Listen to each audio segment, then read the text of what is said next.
साथ सेल्फी लेना चाहता हूँ। अरे तुम्हारी सारी वीडियोस देखी हैं और जो लोग सब्सक्राइब नहीं करते पर काफी ज्यादा मुझे गुस्सा आता है।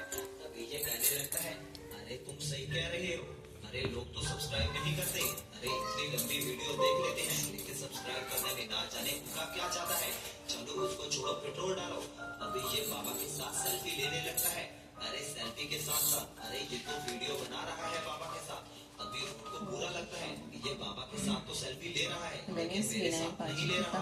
अभी ये दोनों वहां से जाने लगते हैं जेफ द किलर को मारने के लिए। बाबा बाइक चला रहा है, गंदी गुड़िया थी उसका एक लड़का और लड़की थी। वो बहुत जल्द था। वो अंधी गुड़िया नित्य प्रतिदिन गणेश की पूजा किया होती थी। गणेश जी साक्षात आकर कहते थे कि गुड़िया माई तू जो चाहे मांग ले। गुड़िया कहती मुझे मांगना नहीं आता, सो कैसे और क्या मांगू। तब गणेश जी बोले कि अपने बहू से पूछकर मांग ले। तब बुढ़िया ने अपने पुत्र और बहू से पूछा तो बेटा बोला कि धन मांग ले और बहू ने कहा कि नाती मांग ले। तब बुढ़िया ने सोचा कि बेटा बहू अपने अपने मतलब की बातें कर रहे हैं। अतः उस बुढ़िया ने पड़ोसन से पूछा तो पड़ोसियों ने कहा कि बुढ़िया तेरी थोड़ी सी जिंदगी है, क्यों मांगे धन और नाती। तू तो केवल अपने नेत्र मांग ले जिससे तेरी से जिंदगी सुख से व्यतीत हो जाए। उस बुढ़िया ने बेटियों और बहू तथा पड़ोसियों की बात सुनकर घर में जाकर सोचा जिससे बेटा बहू और मेरा सबका ही भला हो वह ही मांग लूं और अपने मतलब की चीज भी मांग लूं।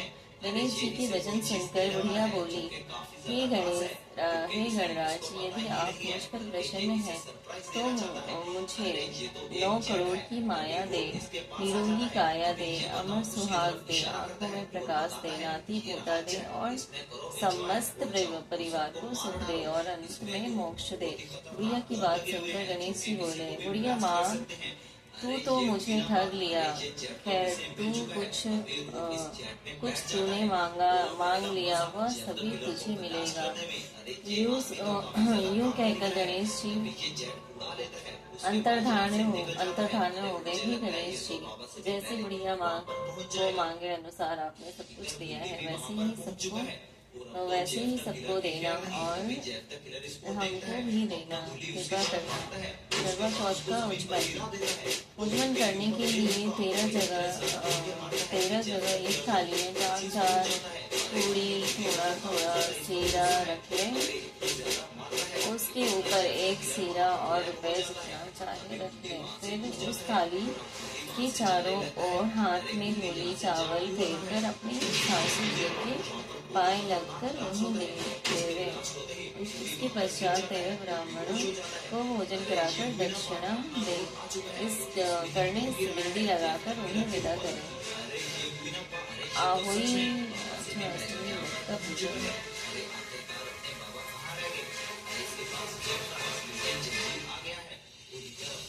वहाँ पर आ चुका है लेकिन आज बाबा किसी को मार नहीं पाएगा क्योंकि ऑलरेडी सारे बेहोश हैं और कुछ मर चुके हैं। तभी बाबा और रोड बेहोश के पास आ जाते हैं। ठीक नहीं है, पहले जल्द से जल्द कहीं लेकर जाना होगा, इसे अपने घर लेकर जाना होगा तभी ये ठीक हो पाएंगे। लेकिन मुझे लगता है शॉन ठीक हो चुका है, उसकी आइज ठीक हो चुकी है। पहले वो ग्लो कर रही थी लेकिन अब नहीं कर रही। तभी इनके दरवाजे खोल दिए जाते हैं और इधर जो अपना कुल्ली होता है भी नॉर्मल साइज में हो जाता है और ये भी जाते हैं। दोनों ना जाने कहां चले जाते हैं। तो दोस्तों कैसी लगी आपको स्टोरी प्लीज कमेंट में बताइएगा। Thanks for watching. करवा चौथ की कहानी। प्राचीन काल में एक करवा नाम की स्त्री महान पवित्र पतिव्रता थी जो अपने पति के साथ नदी के किनारे एक गांव में रहती थी। एक दिन उसका पति नदी में स्नान करने को गया। देव योग के स्नान करते समय वहां एक मगर ने उसका पैर पकड़ लिया। तब वह मनुष्य करवा करके अपनी पत्नी को चिल्ला कर पुकारने लगा। अपने पति की आवाज सुनकर उसकी पतिव्रता नारी स्त्री करवा भागी हुई चली आई और उस पतिव्रता ने आते ही मगर अपने कच्चे सूत के धागे में बांध लिया। मगर को बांधकर वह अपने पतिव्रत धर्म के बल से यमलोक में पहुंचे। यमराज से बोली, पहुंचकर यमराज से बोली, हे भगवान, मेरे पति को मगर ने पकड़ लिया है।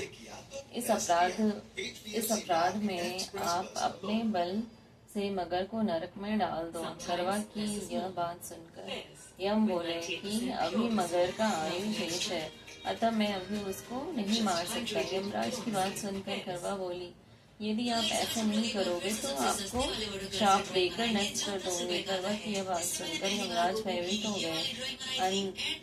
अनंत इस पतिव्रता के साथ जाकर उस मगर को यमलोक को पठा दिया और उसके पति को दीर्घायु होने का आशीर्वाद दिया। उसी दिन से यह करवा चौथ मनाई जाती है और व्रत रखा जाता है। हे करवा माता, जैसे तुमने अपने पति की रक्षा की, ऐसे ही सबके पति की रक्षा करना। ड्रॉ कर लेंगे। जैसे कि यहाँ पर होगी उसकी हेयर लाइन और इन दोनों लाइंस के बीच में होगी उसकी आईज, यहाँ पर होगी नोज, यहाँ पर होगा माउथ एंड यहाँ पर होगा उसका चिन। कुछ ऐसी होगी रेंगो की फेस की आउटर लाइन और यहाँ पर होगी उसकी आईब्रोज। ये सारे निशान लगाने से पहले मैंने अपनी रिफरेंस को ऑब्जर्व किया, फिर उसको अपने पेपर के साइज के अकॉर्डिंग ड्रॉ किया। ये तो केवल एक रफ स्केच है जो पूरी तरीके से एक्यूरेट नहीं है और अब हम लोग इसी के ऊपर एक फाइनल आउटलाइन ड्रॉ करेंगे, जिसके लिए हमें और अच्छे से ऑब्जर्व करके ड्रॉ करना है। तो मैंने आउटलाइन को ड्रॉ करना स्टार्ट किया आईज वाले पार्ट से, क्योंकि मैं हमेशा यहीं से स्टार्ट करता हूँ। मैंने जहाँ पे निशान लगाया था आईज को ड्रॉ करने के लिए, वहाँ पे इसकी तिरछी आंखों को ड्रॉ करूंगा और ध्यान दो कि बहुत ही कम गलतियां हो। देन इसकी आईब्रोज को ड्रॉ करूंगा जिसमें वी शेप बना होता है और ये भी ऊपर की तरफ उठी हुई तिरछी बनेगी। जब एक आंख बन जाए तो